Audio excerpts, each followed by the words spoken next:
ನೆಲ್ಲಿಕಾರು ಕಾರ್ಕಳ ಮುಖ್ಯ ರಸ್ತೆಯಲ್ಲಿ ಸೋಮವಾರ ಬೆಳಗ್ಗೆ ಕಾರು ಹಾಗೂ ಗೂಡ್ಸ್ ಟೆಂಪೋ ನಡುವೆ ಮುಖಾಮುಖಿ ಡಿಕ್ಕಿ ಸಂಭವಿಸಿ ಮೂವರು ಗಾಯಗೊಂಡಿದ್ದಾರೆ. ಟೆಂಪೋ ಚಾಲಕ ಕೃಷ್ಣರಾಜ್, ಕಾರು ಚಾಲಕ ಲಿತೇಶ್ ಗೌಡ ಹಾಗೂ ಬಾಲಕ ಪ್ರವೀಣ್ ಗಾಯಗೊಂಡವರು ಎಂದು ತಿಳಿದು ಬಂದಿದೆ. ಕಾರ್ಕಳ ಕಡೆಯಿಂದ ಹೊಸಮಾರು ಕಡೆಗೆ ಸಾಗ್ತಾ ಇದ್ದ ಗೂಡ್ಸ್ ಟೆಂಪೋ ಹಾಗೂ ಹೊಸಮಾರು ಕಡೆಯಿಂದ ಕಾರ್ಕಳದತ್ತ ಬರ್ತಾ ಇದ್ದ ಕಾರಿನ ನಡುವೆ ಈ ಅಪಘಾತ ಸಂಭವಿಸಿದೆ. ಡಿಕ್ಕಿಯ ತೀವ್ರತೆಗೆ ಕಾರು ಹಾಗೂ ಟೆಂಪೋ ಎರಡು ಜಖಂಗೊಂಡಿದೆ.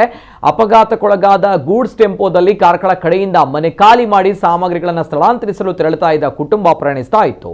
ಗಾಯಾಳುಗಳನ್ನು ತಕ್ಷಣ ಉಡುಪಿ ಖಾಸಗಿ ಆಸ್ಪತ್ರೆಗೆ ದಾಖಲಿಸಲಾಗಿದೆ. ಮೂಡಬಿದ್ರೆ ಪೊಲೀಸರು ಸ್ಥಳಕ್ಕೆ ಭೇಟಿ ನೀಡಿ ಪರಿಶೀಲನೆ ನಡೆಸಿದ್ದು ಪ್ರಕರಣ ದಾಖಲಿಸಿಕೊಂಡಿದ್ದಾರೆ.